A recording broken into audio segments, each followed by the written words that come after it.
Hi there. Welcome back to the Out of the Cave podcast with Lisa Schlossberg. I'm your host, Lisa Schlossberg, a licensed social worker, certified health coach, personal trainer, and yoga instructor. If you, like I have, struggle with your relationship with food, eating, and body image, I am here with this podcast to guide you into healing the relationship you have with yourself through a trauma-informed, holistic, and mind-body-soul approach. Together, we can support you in building a lifestyle of more peace, freedom, safety, and power. Hello. Welcome back to the Out of the Cave podcast. This is me, your host, Lisa Schlossberg, and today we are back for chapter 28 of our solo series.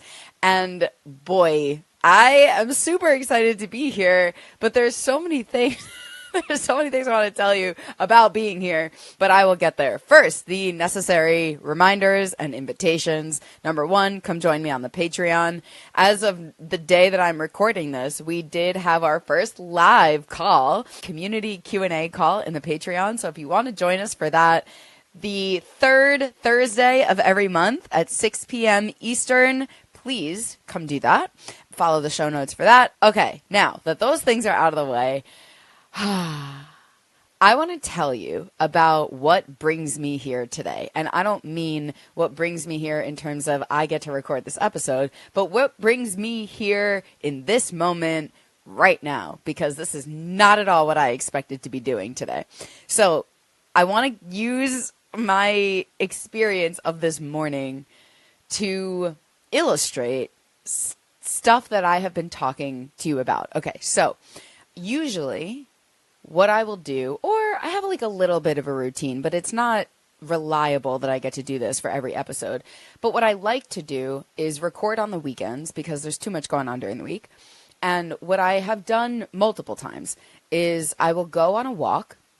And as I'm on my walk in the morning, let's say on a Saturday morning, I will listen to, maybe for the first time, maybe for the second time, the episode that I recorded before, just to kind of like refresh my memory, connect to the energy of it, get some ideas flowing, and kind of pick up where I left off. And then I will give myself a little bit of time to finish in the organization process of my thoughts, and then I will record over the weekend. And so today is a Friday, and I decided on my morning walk today to listen to the last episode and get my thoughts in order for tomorrow, which is when I thought I was going to record this, or plan to record this. And then I'm on my walk and I'm getting all these ideas and I'm writing them in my notepad. And then I start feeling like, oh, man, I really want to do this. I really want to do that. I want to do this right now. And then I have the thought, I might even say, fuck my workout today and just go home and record this episode. And then I hear that thought and I'm like, that's ridiculous. Like, you can go home and record the episode after you go to the gym. But then I'm like, but then I'll be rushing. Then I won't have time. And then I'm like, I keep walking. And I'm like, oh man, I really want to do this. And then I start realizing that I'm in this relationship with it where it's almost like I am feeling like, oh man, I really want to do this. It's too bad that I can't. It's too bad that I have to go to the gym. It's too bad that I'm being really rigid, like controlling and, aligned with the plan and not willing to be flexible. It's too bad that I have no control over this. And then I keep walking and I'm like, you know what? And then, okay, so here's why I'm telling you this. Because as I'm walking, then I feel into, now this is what I mean when I'm talking about listen to your body. Listen to your body is way deeper than hungry and full, okay? So as I'm walking, I check in with myself, and I'm like, okay, now it's like it's building, the energy behind it.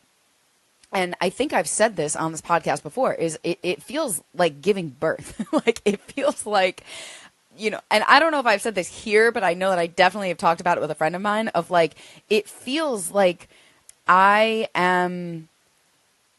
I'm pregnant with this project and I have a timeline, I have a due date. My due date for this project is tomorrow, but then things just start happening and this wants to be birthed today. It's coming early and I can't do that. I can't do anything about that. I can't control that. It's just coming through me.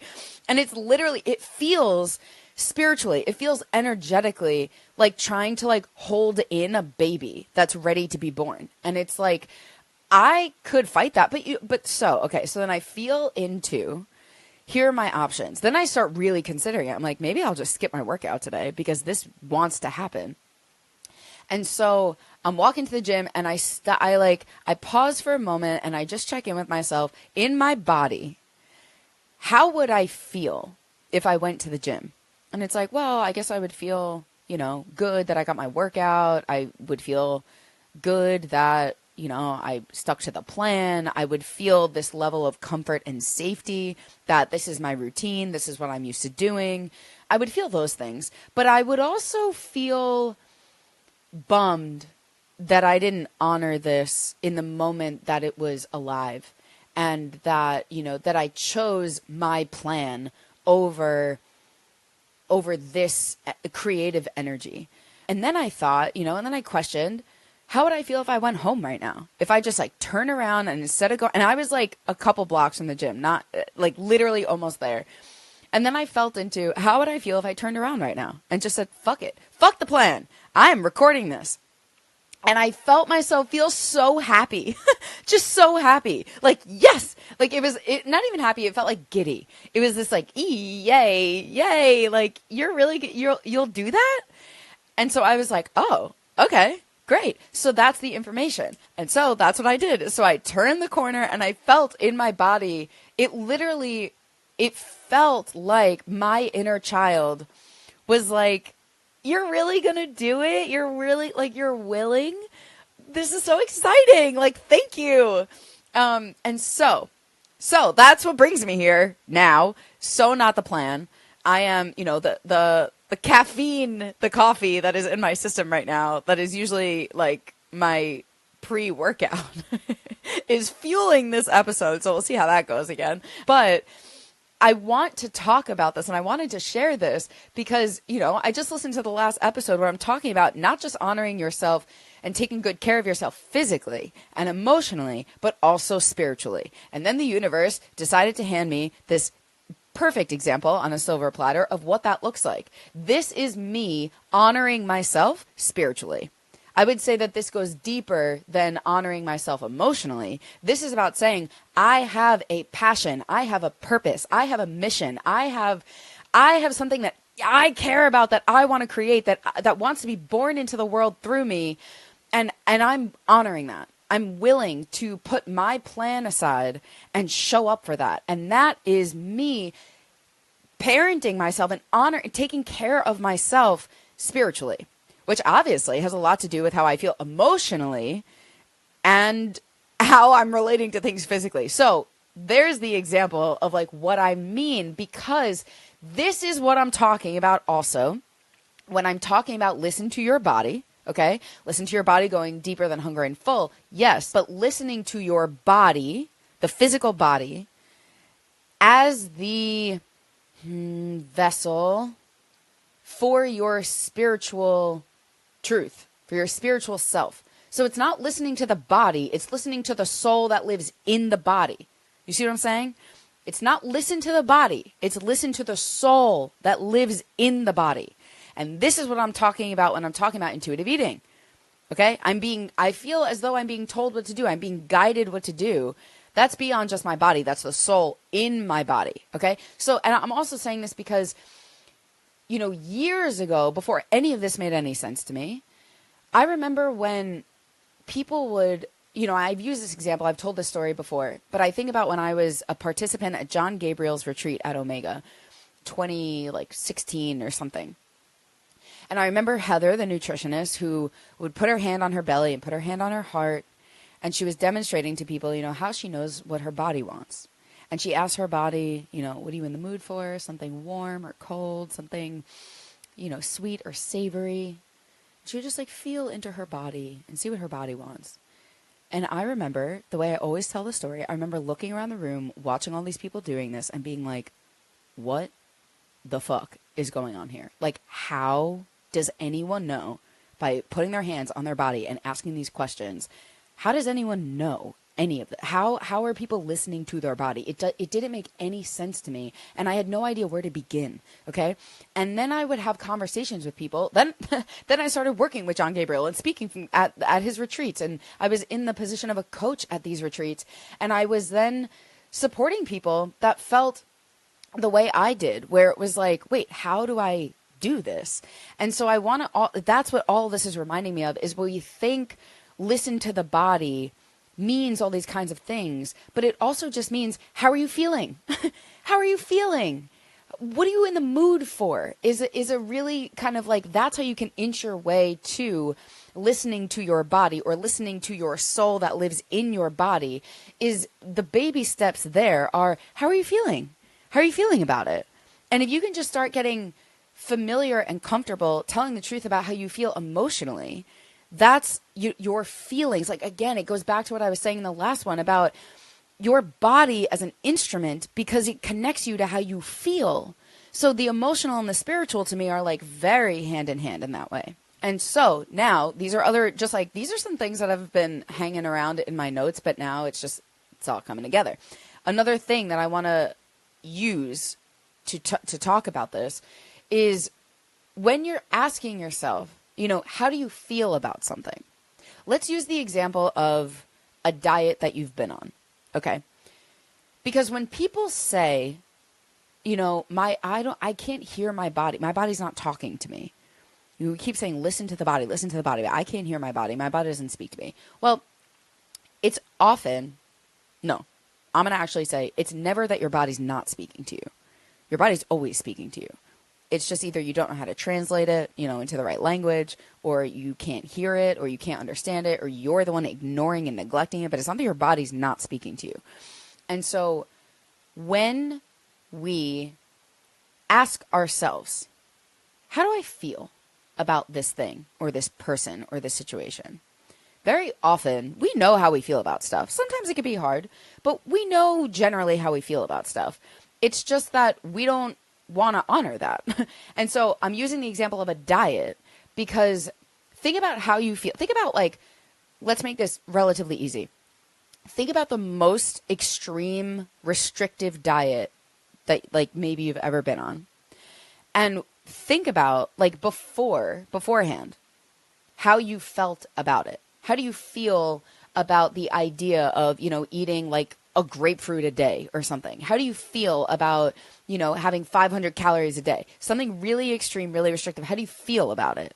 Now, sometimes part of the experience is like, I feel great. I'm super excited. There's a lot of dopamine, because what it means is that I'll lose all this weight and then I'll feel really good. Okay. But that's not how you feel about the diet. That's how you feel about doing a thing that you think is going to take you to a place that you want to be in. So that's like future orienting your feelings.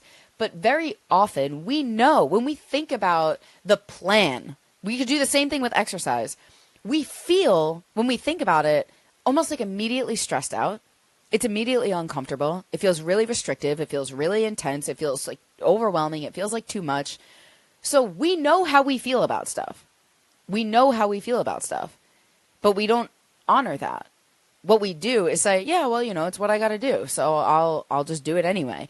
And then, so what I'm saying is we very often have opportunities to listen to the body through acknowledging how we feel emotionally about something.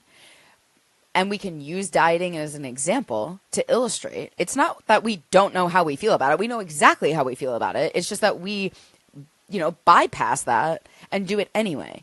And so think about, how do you feel as like an entry point to listening to your body? Because I will say, the other thing that has been fascinating to me throughout the years of doing this now, and it doesn't happen often. It's happened maybe a handful of times that I could count in my career so far. But what I find so fascinating is I will have conversations with people who are, I think the best way to say it is just really intuitive, like really spiritually attuned people who are very connected to themselves on an intuitive level. Now, just because people are very connected to themselves intuitively does not mean that they are natural intuitive eaters.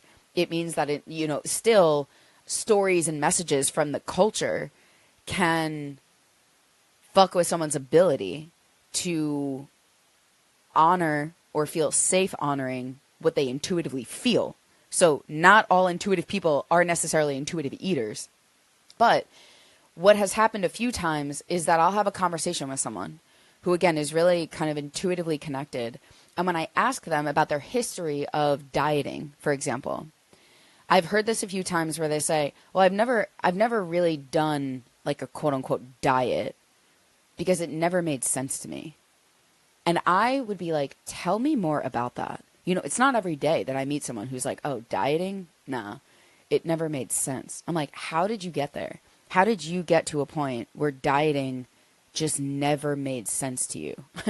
And then, again, the handful of people that for whom this has been true would say to me, well, it just doesn't make any sense to me. You know, what am I going to do? Starve myself for like a few weeks? And then what? What do I expect to happen? I really think that that's going to be sustainable. Like, no, it just never made sense, you know? And, and it blows my mind because when I connect with these people, it's like the way they talk about it is just so natural and intuitive that it's like dieting. Why would that ever work? Why would that ever be sustainable? Like just there's this intuitive understanding that that's not how we operate. That's not how we work. And so again, it's like, if you can feel into, it's like we have that information. A lot of us have that information. We know, most of us know on some level that when we think about that really extreme diet, we can feel, oh, that feels terrible to think about. Like, I don't want to do that at all. You have that information.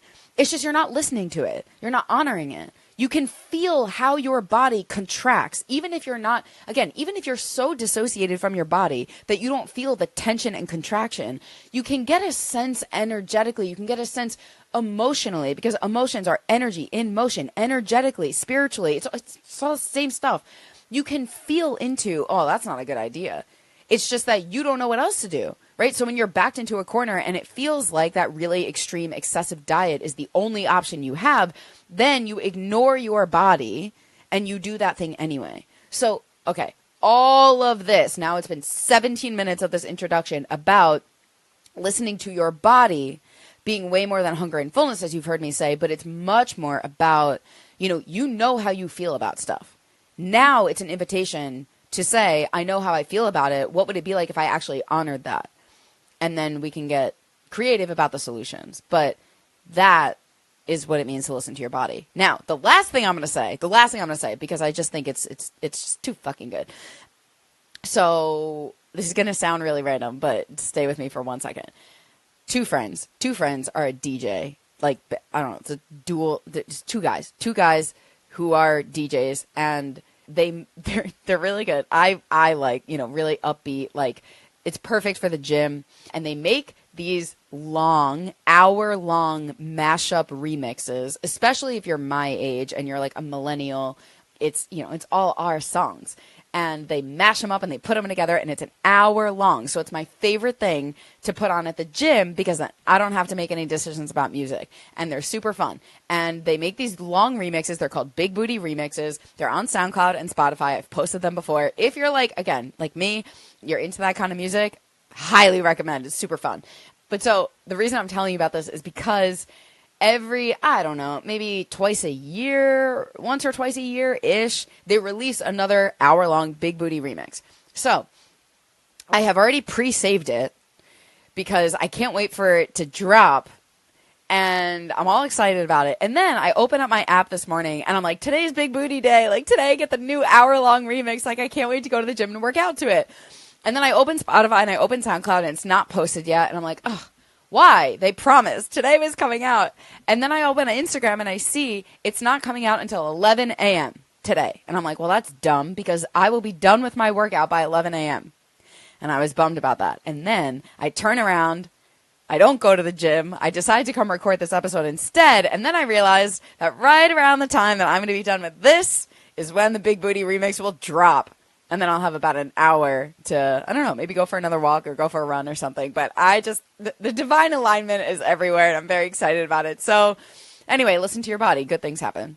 Okay. Having said all of that, now this is going to be a little bit of a sidebar, but I just cannot help myself. At this point, there are just some things that they're too applicable, they're too relevant. I have to share them with you.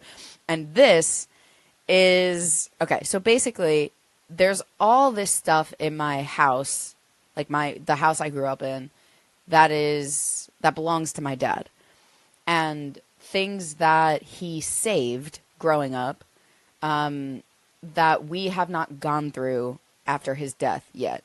And so that's the context, is my mom started going through some things at home and sending me pictures of some of the things that my dad saved. Everything from like his like essays that he wrote to like wrestling pictures from high school and all this stuff. And so I'm going to read you, I need you to know this, that they wrote about my dad. So he was a football player and he was a wrestler in high school. And one of the things we found was the profile of the month of Dean Schlossberg.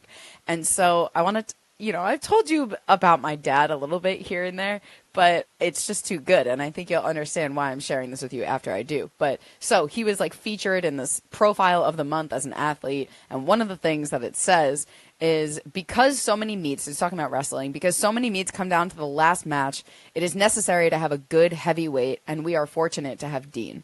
A lumbering 220 pounds, Dean's quickness is remarkable for his size. It is this agility that enabled him to make the all-league football team and take second in the Nassau County Wrestling Championship last season. Yet, okay, so first of all, this is where, now I really was not much of an athlete growing up, but when I talk about the energy of an athlete, the mindset of an athlete, this is why I'm telling you this. Okay, then it says, yet all the skill in the world would not suffice if Dean did not have the courage to wrestle in front of so many people under so much pressure, without letting it affect the quality of his performance. It is his calmness, the ability to block out the crowd and the situation, that makes Dean so effective. In fact, Dean says that when he approaches the mat, he thinks of, in quotes, me, my opponent, and nothing else. Okay, so I know my dad. I know the soul of my father deeply, very well. And as I've shared here before in different ways, it was always kind of a shared understanding between me and my family, anyone that knew us, that I was in many ways his mini-me. We were so exactly alike in so many ways. But I think it's really cool. I'm having a really cool experience of showing up here and talking about, there's an entire episode about the mindset of an athlete. The last few episodes, I've mentioned this Bruce Lee quote about focusing, and then to receive this and read it and see it reflected back to me. It's just too good. Like, I had to share it, because this is, again, what it's about, is having the mindset of me, my opponent, and nothing else. And even when you and your opponent, when you are your own opponent, fine, same idea. This is a focus on, and the discipline to be so focused and driven to stay connected to what's right in front of you.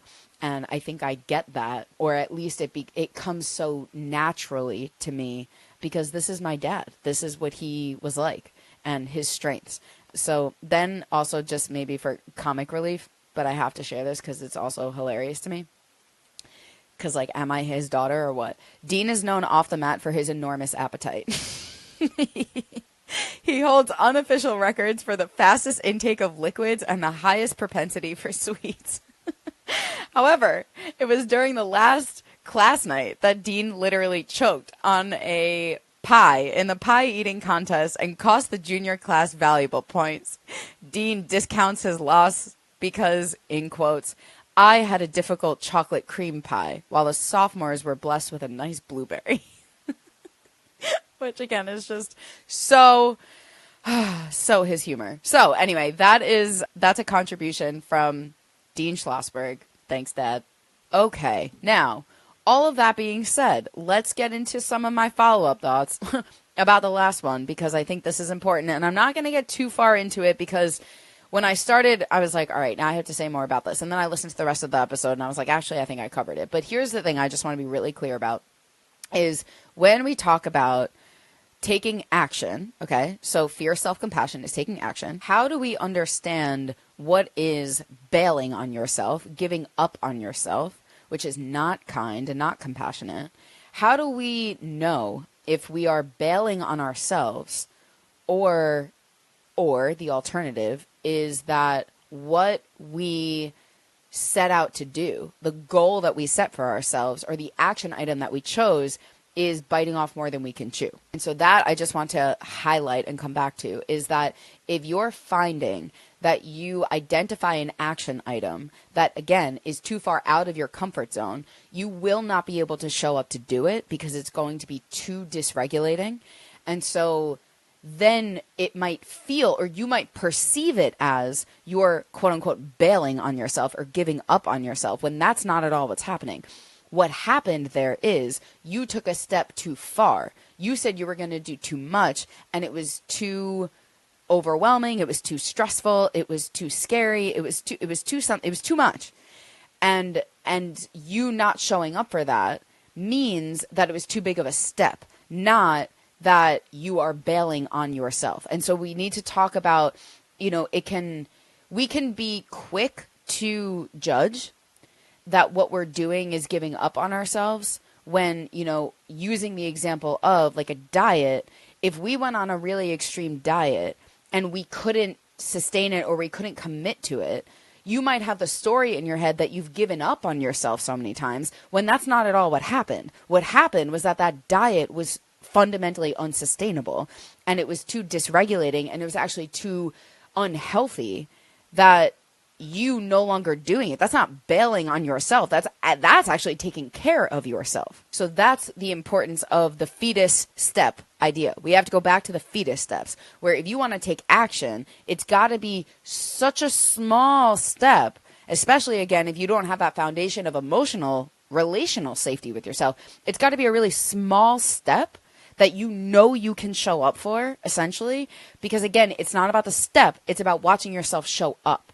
And so if you have a small step and you don't do it, that's very likely you bailing on yourself. That's you giving up on yourself. But if you take a really big step and you don't do it, that's not you bailing on yourself. That is a reflection of now you're in your danger zone rather than your learning zone, and you got to take a smaller step. So ultimately, what I'm saying here is that it is, at the end of the day, it does come down to, what hurts and what hurts worse. It comes down to choose your hard, right? It's either the discomfort of doing the thing or the discomfort of not doing the thing. You get to choose. And that is true. However, we also need to integrate the comfort zone, learning zone, danger zone into that. We have to integrate brain science, neurobiology. We have to integrate the nervous system, reality into that. So it's nuanced. We're back at nuance, and I'm going to say more about this in this episode, but this idea that, you have to do the thing to go where you want to go is true. And there's a lot of truth to, the cliches that we've heard about no pain, no gain. If it doesn't challenge you, it doesn't change you. Like all of those things, those are true. But now we have to add in the understanding that it's got to be safe discomfort. It can't be too far in the danger zone that you're not showing up for it. And so that's an important clarification. So again, when you tell yourself the story, I can't stay committed, or I can't be disciplined, or I'm inconsistent, or whatever that story is, start to examine where you got that from. Because I just had this conversation, I posted about it on Instagram recently. This comes up around exercise all the time, where people are like, I can't be consistent. And it's like, is it that you can't be consistent?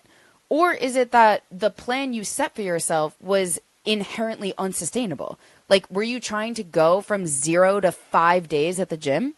Because that's not you not being able to do that and sustain that. That's not you being inconsistent. That was too big of a step to begin with. And the same is true with something like dieting, where we have all these beliefs that like, I am powerless, I can't do it, it never works. And it's like, pause. Is it that you can't do it and it never works? Or was the approach so extreme and rigid that it was never going to be sustainable to begin with? That's not about you. That's about the approach. And so that's what you want to start to examine when you have these limiting beliefs about what you can and can't do. But also, again, are you bailing on yourself, or are you listening to your body and taking that information in? And then are you willing to say, actually, that was too big of a step. I need to be humbled and actually do less. So that's that. And then to answer the question that is usually the follow-up is like, how do I know? How do I know if it's too big or too small of a step, which we've covered in some ways. But I want to tell you the way I think about it, I call this the Goldilocks game. You know the story of Goldilocks? She goes into one house with the porridge. It's too cold. And then she goes into the next house with the next porridge, and it's too hot. And then she goes into the third house, and the porridge is just right. Okay, so you want to play the Goldilocks game with yourself, okay? What that is, sometimes you're going to take a step. You're going to do a thing. And you might find, because here's the thing, you're always running the experiment on yourself. So you take a step and you do a thing. You set a goal or you have an intention for yourself. And then you run the experiment. You collect the data. How'd it go? So let's say that your plan is to go from 0 to 5 days a week at the gym. Okay, cool. Set the intention, set the goal. How'd it go? Well, I couldn't do it. I didn't do it. It was unsustainable. I was inconsistent with it. Okay, that's the data that you've collected. Now let's work with that. Why do we think that happened? You know, how do we get consistency involved? Well, turns out 5 days was too much. And that has to be okay. That has to be allowed. You have to be willing to acknowledge that 0 to 5 days is not a sustainable plan necessarily. And be willing to work with that where you are, because you can't be where you want to be. You can only be where you are. And so that's what I mean about the Goldilocks game. It's like, oh, okay, that's actually too much. I thought it was going to be just right. It wasn't just right. It was too much. And then the same thing. Sometimes I take like a little baby step. I work on baby steps. And I'm like, you know what? Actually, I could do more. I could do more than that. That was too little of a step. How do I know? I listen to my body. I collect the data, and I'm willing to integrate the evidence that I actually have, I have more in me. I could actually do more. And so that's the thing. You want to navigate it with an openness, a co-creation, right, where you don't know and you don't have to know, but that's how you figure it out. And I very much think about, while I'm saying this, the visual that I get in my head is when I'm at the gym, and this used to happen all the time with new clients when I was personal training, new clients at the gym, was sit down on a machine, and sometimes people will say to me, how do I know what weight to use? And it's like, I don't know. Experiment, trial and error. I can have a general sense, given like the overall idea of how much strength I think you have in this particular muscle group. I'll just, I'll put it around here. But then if you can do 10 to 15 reps and it's super easy, that's too low of a step. And so the only way to know is to try it on and find out. Is it too light? Is it too heavy? I don't know, but you're going to have to push the weight a couple times to figure it out. And the same is true with all of this, okay? And so it's the same thing here, where it's like, if I put the weight on the machine too heavy and you're like, I can't do it, it's not a limiting belief that you can't do it. It's actual factual reality that this is too much. And so that's the same thing that we have to, again, look at with our own capacity is, are you really bailing on yourself? Some of the time you are, because you're just uncomfortable. You don't feel like doing it. It's inconvenient, right? That's you bailing on yourself. But you saying, I'm not showing up for this because I just can't, like, it's too much. That's not bailing on yourself. That is getting to know your body. That is getting to know your capacity. That is getting to know yourself and what you have the time, resources, energy, space for. That's got to be allowed, okay? So that's that. Okay, now, building on this idea, I want to come back to and add more on, once again, the idea that your brain learns through experience. Your brain learns through experience, and as I'm saying, it collects evidence to create your belief systems. And also, just a plug here, if you haven't seen the movie Inside Out 2, you should definitely see Inside Out 1, but after you watch Inside Out 1, you should watch Inside Out 2, because I think they do a beautiful job of illustrating how belief systems are created. And it's basically exactly what I'm saying to you here. That is, you have an experience and your brain creates meaning of it, and then it stores it as a belief system. Okay, so back to creating evidence. We have a lot of evidence that we, are powerless, and that that weight loss will always result in failure, or that every time I lose it, I gain it back. Like we've collected this evidence based on our lived experiences with stuff like diet culture. But so we have to also create the evidence that we are powerful, that we can see success, that we can get shit done, that we can make things happen, that we need to create that evidence too. And this is where the fear, self-compassion, and taking action comes in as a mechanism of building self-trust. Is we're building that evidence base that we have power and we can do things. Now, I'm going to come back and say more about this as it relates specifically to exercise, because I don't want to get too derailed by that. But that's the thing about exercise specifically. And I'll even say, in my mind right now, I'm thinking specifically about like strength training and building muscle. Is there's something very powerful that happens emotionally and spiritually when you use exercise, specifically, again, building muscle, as a way to create evidence of your own power. Because at this point, when I look in the mirror and I can see my body and my muscles, to me, you know how I got that muscular? Because I made it happen. Like in a very objectively fact, truth way, those muscles did not build themselves. Like I had to do that. And it was me consistently, repeatedly going through the movement of it that I can now see the result of it. And so I feel empowered. I feel inspired. I feel proud. All of those things, because this doesn't happen. Nothing just happens. I did this. I built this. I created this. And it's not about my body. The way that I'm talking about it, the last few episodes, it's a project that I've contributed to over and over again. And so it's not about the project itself. It's about the project being a reflection. It's the project being the evidence that I have power. Look at what I did. I did something. I am not powerless. I'm not a victim. I'm not the product of my psychology and my environment. I am more than that. This is the thing that I built and created and produced. It's empowering.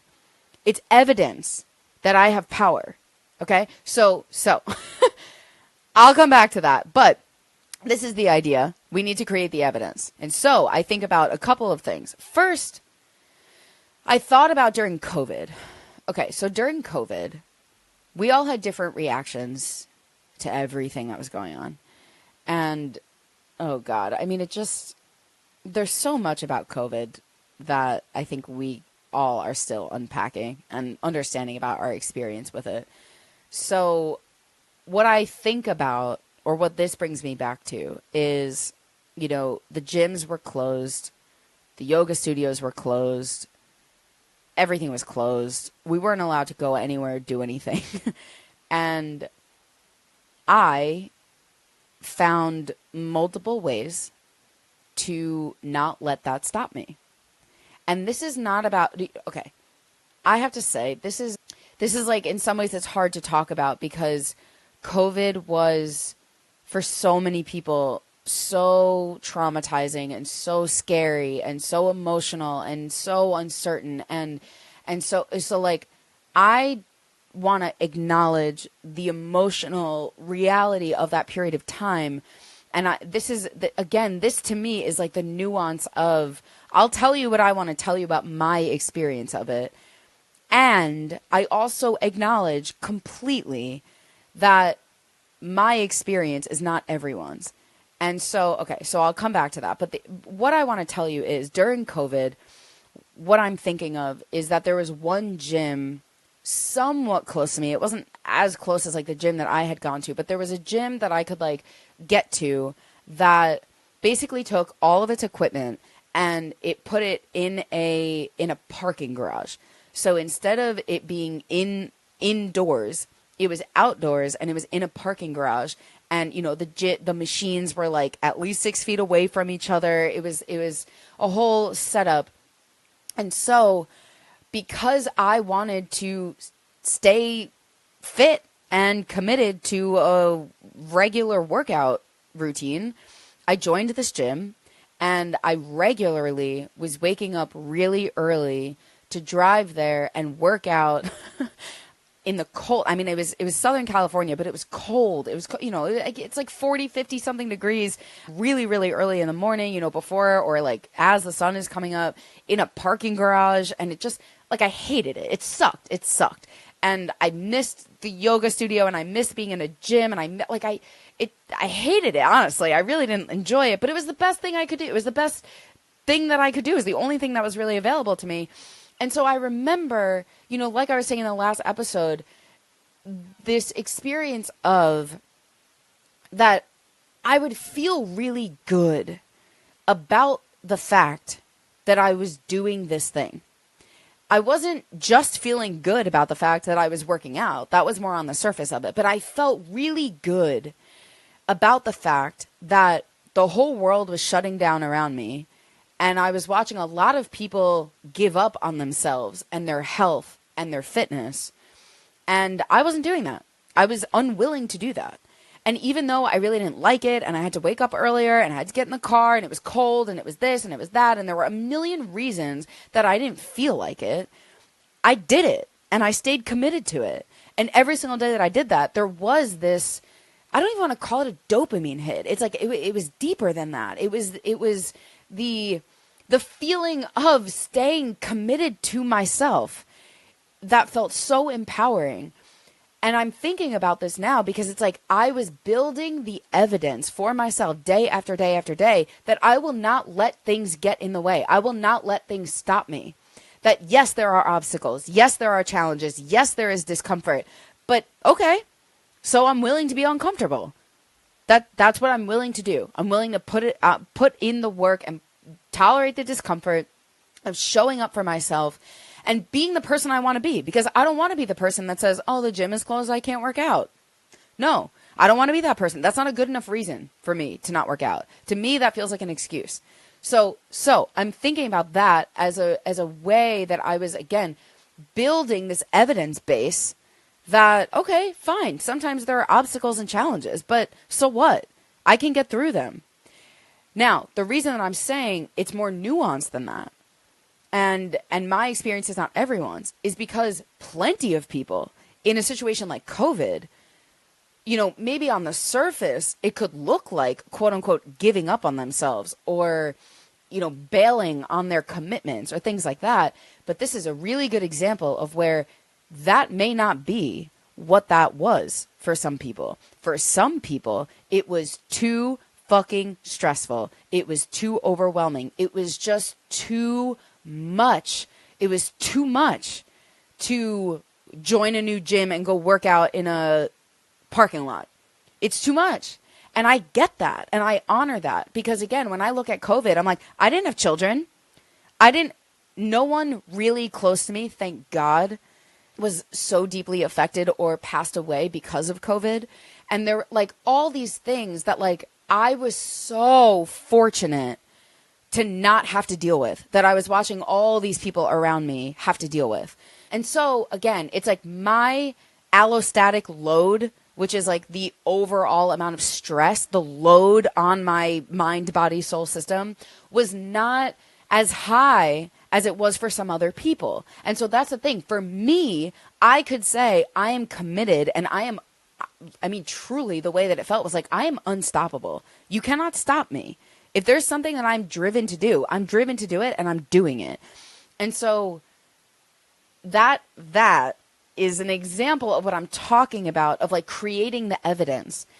You need to see yourself push through. You have to see yourself tolerate discomfort. You have to choose the, hard path sometimes, even though we're wired for the path of least resistance. You have to see yourself do that.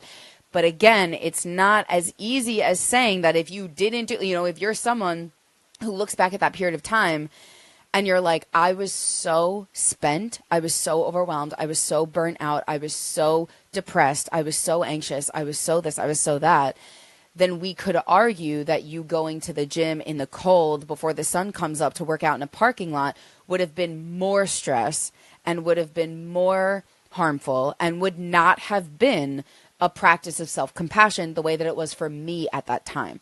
So it's bio-individual as always, but this is exactly what I'm talking about, where it's like, we do need fierce self-compassion. We do have to show up and do the thing that's uncomfortable. But, like within the context of honoring the nervous system, honoring the overwhelm threshold that we don't want to go over, right? It's nuanced.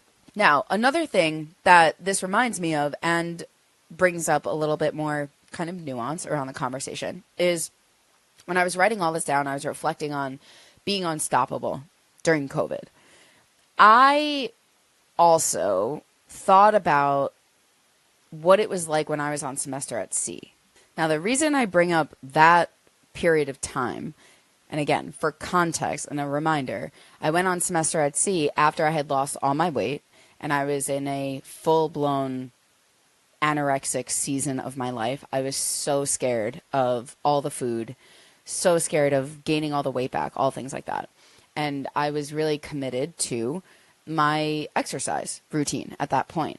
Now, a lot of it was definitely acknowledged or admittedly coming from a place of fear and control and wanting to maintain my weight, ultimately. Yes, that's part of it. But I think about how I, again, showed myself what I'm willing to do.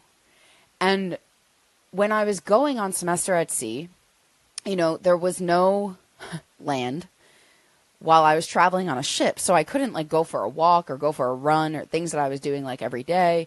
There was a gym, but it was a joke. And so I remember before I left on the trip, there were a few things I did because I wasn't a personal trainer yet. And I really didn't know how to work out, like really. And at this point, it was back when, again, I actually don't think I had even done Insanity yet ever. So I was going from all I knew how to do is get on a cardio machine. And then I knew like a little bit about how to like sit on machines at the gym for building muscle. But I wasn't really going to have access to that stuff on the ship. And so what I did was a few things. Number one, I remember collecting, this was again, the beginning of like people posting workouts on Instagram and Pinterest. I remember I had a Pinterest for this, and I would go online and I created a folder on my computer of like at home, no equipment workout routines. And I started saving them. And then I would create a notepad in my phone of like different moves that I remember doing that I didn't need any equipment for. And I started creating my own little workouts. And so I think specifically about, now I could tell this story from two very different angles, but that's the whole point, is that it's so nuanced. So I'm going to just share all of it. That is, I remember the beginning. So we left from San Diego, we stopped in Hawaii, and then we got to Japan. And by the time we got to Japan, we had already been on semester at sea for like almost a month, because it was like a while to go from San Diego to Hawaii, and then it was a while to go from Hawaii to Japan, and then it was like Japan, China, Vietnam, Cambodia, like all back to back to back to back. So anyway, so our first quote unquote real stop was Japan, and we were in Tokyo, and that was like, again, like the beginning. And what I remember is I had a hotel with like my two best friends on the trip in Tokyo, and right after we like checked into the hotel, maybe my friends were like lying down, resting, showering, whatever. And I remember going into the hallway of our hotel room and doing a workout. Like from my phone, I saw in my notepad, I was doing like jumping jacks and squat jumps and just like things like that, that I could do in a hallway. It was right outside our room. And the reason I say I could tell you this story from two very different angles is because, on one hand, the reason I'm telling it to you right now is because I didn't let anything stop me. It was like, I don't have a gym. Okay. I don't have equipment. Okay. I don't really know how to do what I'm doing. Okay. Who cares? If I want to stay committed to this, I'm staying committed to this. If I have to, do it in the hallway of my hotel and just do it, fine. I'm willing to do it. I refuse to let things get in the way. And so that energy, that intention, that way of showing up for myself was evidence. Because then as things unfolded from there, it was like, I know me to be unstoppable. I know me to be someone that says, all right, discomfort, fine. Obstacles, challenges, fine. Let's go. Let's do it anyway. So that's how this fits in here. And I could also tell you the story from the lens of, I went on semester at sea. I was so compulsive. I was so out of control. I felt so scared and so terrified of gaining all the weight back I was so scared to not work out that's what I ended up doing. Yeah, that's the truth. Yeah, that's the truth of it. But it's both. It's both. And so I think that is where, again, it's messy and it's complicated, but it's both. That's the truth of it. It was a little too much. Could I have definitely taken a rest day? Did I need probably more rest than exercise at that point? Yeah, sure. But I didn't know any of that yet. I didn't know any of that. All I knew is that this is what I had to stay committed to. And so I did. So what I'm saying is, sometimes when you hear yourself or you hear the message, no excuses, like that cultural narrative that, no excuses, show up to do the thing. Sometimes it's coming from a place of fear. No excuses. That if you have an excuse, you're full of shit and you're not doing the thing you said you were going to do, and that's this and that. Some of the time it's coming from fear of being inadequate or not doing enough or feeling insecure. Some of the time, no excuses is coming from a place of fear and lack and scarcity. However, sometimes no excuses is coming from a place of love.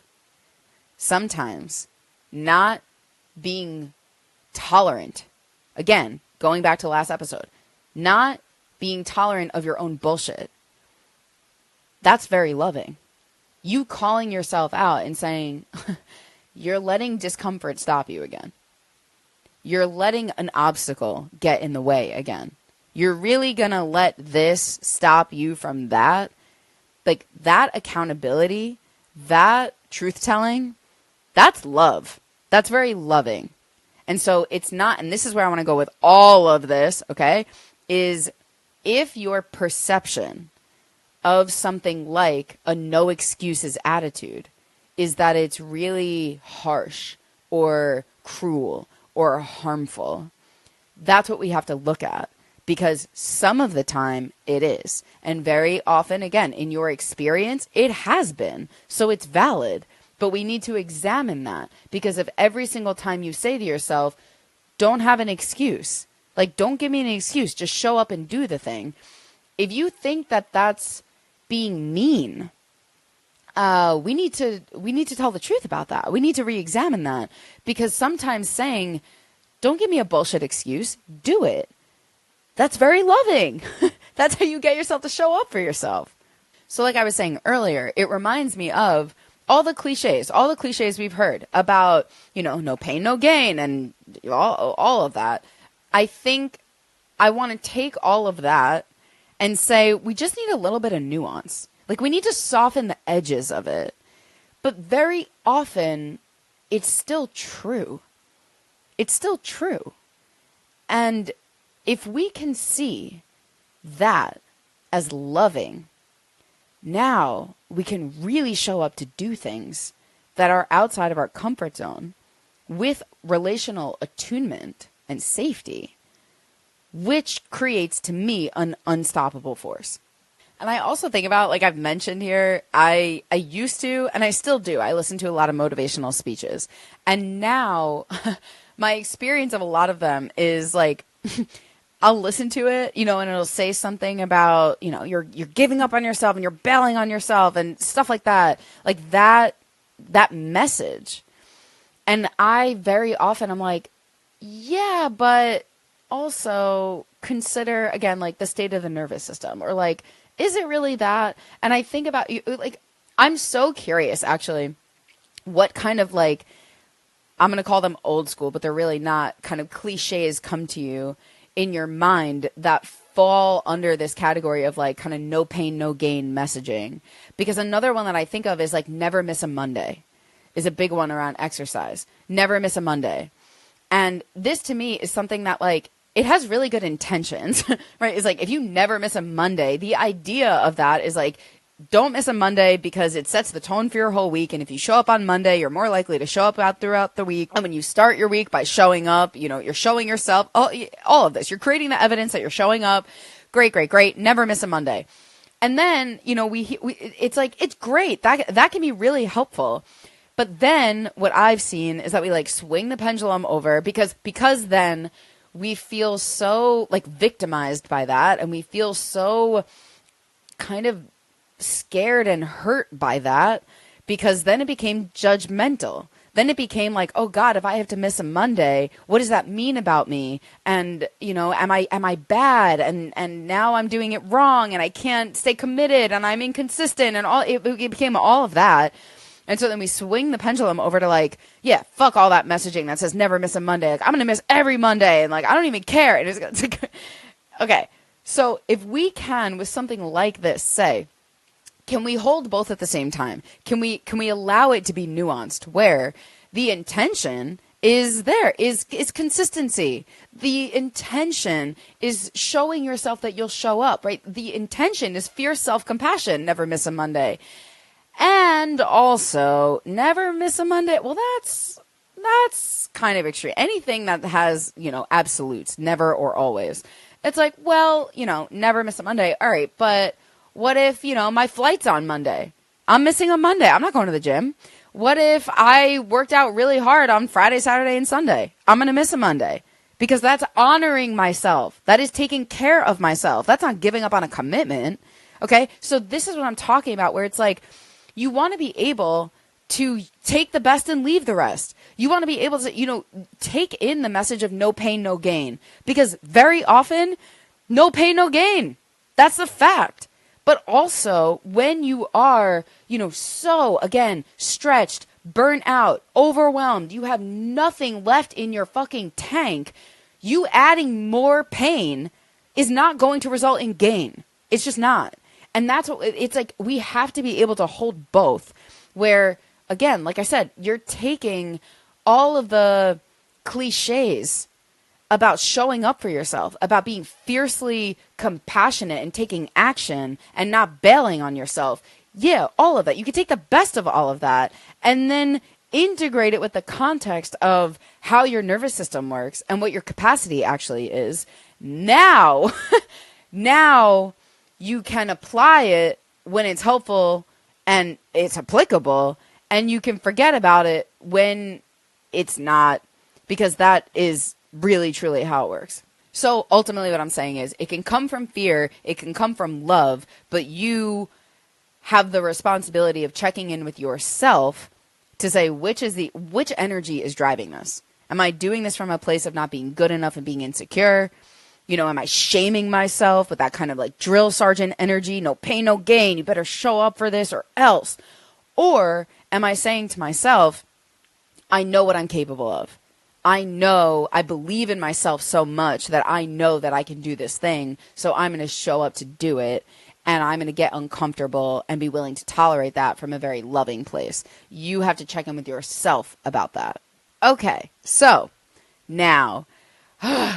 this keeps happening to me. There are so many things that I'm really excited to dig into a little bit more, but I have to practice being patient because I've already been talking now for about an hour, which means I'm not going to get to all of it today. So I am excited for the next probably couple that are going to keep building on this idea of integrating fear, self-compassion. So before we do all of that, I will just leave you with like my final thought for today about an experience that I had last week / this week, where I was reflecting on, I had a lot to do. It's a very busy season over here, and I had a lot to get done.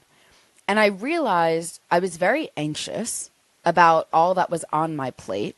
And then I took the time to do a lot of things that I really didn't feel like doing, because then I could check the box and get them off my to-do list. And so that's what I did. And then I noticed that because I did those things, I had noticeably less anxiety because the things were done. So again, I'm not saying anything complex here, but the reason I'm saying this is because it brought up a conversation I had actually about this with someone, where some of the time anxiety is reduced because action is taken. Sometimes anxiety is reduced because action is taken. And so I'm saying that because as we talk about this dance between tender and fierce self-compassion, I think that some of the time, what we're talking about is when you're having an emotional experience, when you have anxiety, which is an emotional experience, we need to practice tender self-compassion. We need to accept ourselves to alleviate suffering. We have to accept the way we feel. Compassion, be with our suffering, be with our pain, be with these parts of us that are struggling. That's what we need when we're struggling emotionally, is the tenderness. And now I also want to, as I do, sprinkle in a little complexity, because it's more nuanced than that.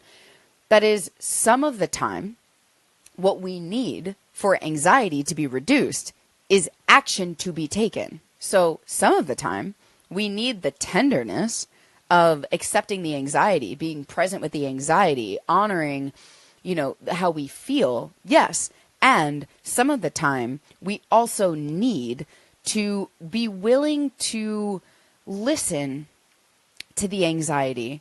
And sometimes what it wants is for us to act. And I talk about this in module 9, I believe, of the coaching program, where it's really about how do we, reparent? How do we talk to fear? How do we understand fear? Well, some of the time, and I will say more about this too, but some of the time, fear wants to be known. Okay. So, and I think I talked about this with the example of walking one step at a time into the pool instead of throwing myself into the deep end. Sometimes when I feel scared about something or of something, and I listen to my anxiety and I listen to my fear and I turn inward and I say, hey, what's up? What's going on with you? I can feel that you are scared. What's going on inside? And sometimes the fear will respond to me and say, I just wanted you to know that I was here. I just wanted you to know that what you're doing is out of the comfort zone. That what we're doing here is vulnerable. What we're doing here is risky. I just wanted you to know that this is kind of scary for me. And then I get to be like, got it. Roger that. Thank you for telling me. I see you. I hear you. Come on in. We're going for a ride and we're doing the thing. Okay. Sometimes the fear just wants acknowledgement. Now, sometimes the fear wants me to course correct. Because what I'm doing is going into my danger zone. I'm going out of my comfort zone, out of my learning zone, into my danger zone. And my fear is communicating that to me. And so sometimes when fear comes in and I say, what's up? What's going on? My fear will be like, can you do this slowly? I see what you're doing. You can do it, but can you slow down a little bit? And I'm like, oh, that's action for me to take. Okay. And so similarly, with this idea of I have these things, on my to-do list. And if all I do, this goes back to the last episode, if all I do is hold my baby, but I never feed it, if all I do is tender self-compassion, but I never do fierce self-compassion, if all I do is sit in acceptance, this to-do list is causing anxiety, I can accept my anxiety. But I also need to act on the to-do list, because staring at the to-do list and not doing anything about it, that's also creating anxiety, because now I'm being the neglectful parent. Now I'm being the one that's saying, oh, okay, you have stuff to do? Yeah, well, I don't feel like doing it. And that's creating more anxiety, not less anxiety. And so sometimes we need to act and take action so that we can feel better emotionally. So again, it's the problem is really when we're imbalanced. The problem is that most of us are familiar with action, action, action, action, and none of the acceptance. What we're used to doing is, making change, but not accepting ourselves as we are. So it's imbalanced in that way. But again, we swing the pendulum over into now too much tenderness where you're not moving at all. And that's also not loving. So just like the emotion or the intention or the energy could be that of love or fear, really, you're the only one who can know that by checking in with yourself. What's driving your bus? Only you can know. Is the solution tender self-compassion and acceptance? Is the solution fierce self-compassion and action? Or is it a little bit of both, right? They really do dance and work together. But that's where, again, that's where this conversation is going, is more about integrating the fierceness and the action into the process of whatever it is you want to do. But we're talking about intentional weight loss, and seeing that can be, again, really loving. So some of the way that we alleviate suffering is acceptance and action. That's the whole point. And I will really wrap all of this up by saying this is why, yes, we have to hold it gently, but we also have to take it seriously. And that's why I keep coming back to, that Ailey Jolie's Instagram post that I read in the last one about how we have this image that being evolved is just, wearing everything so loosely from this fear of gripping too tight. And it's like, it's all about balance and nuance. Is we don't want to grip it too tightly, the way that me and my friend Bob were talking about, when we get focused, we get angry. Like we don't want to get too contracted. We don't want to grip too tightly, but we also don't want to just hold it all so loosely that we're never taking it seriously, that we're never showing up to our commitments, that we're always bailing on ourselves ultimately. So that's, again, it's really nuanced. That's why it can be really challenging to integrate. But that's where, relax but don't collapse comes in. And that is really where we'll leave it. Now, in the next one, just to give you a little heads up, because I know where my notes are taking me, now it's really building on, this idea of like, we need balance, we need masculine energy, we need to bring back the best parts of that approach. And how do I'm so excited to talk about this. I really have to shut myself up right now. How do we not just, plant a seed, and then I'll come back and say more about it, but how do we not just balance the masculine and feminine energy? And this is stuff I know I brought up way before, way in the beginning of the series. Now we get to close the loop a little bit. This is why I'm so excited. How do we not just balance masculine and feminine energy? That's one thing. But more specifically, and I think more importantly, in this context anyway, how do we take the masculine out of its shadow? So again, how do we think about taking the best and leaving the rest from the quote-unquote masculine energy? Because we need that. We need to integrate that. And most of us have gotten too scared that we've swung the pendulum completely away from all of it. And that's not helpful either. So anyway, there's your sneak peek. I'm going to go. I'm going to go on my walk. I'm going to go listen to Big Booty Mix 27. I'm so excited. Is this chapter 27? No, this is 28. I was going to say that would be some shit. All right. So join me on Patreon and I will see you next week. Love you. Bye.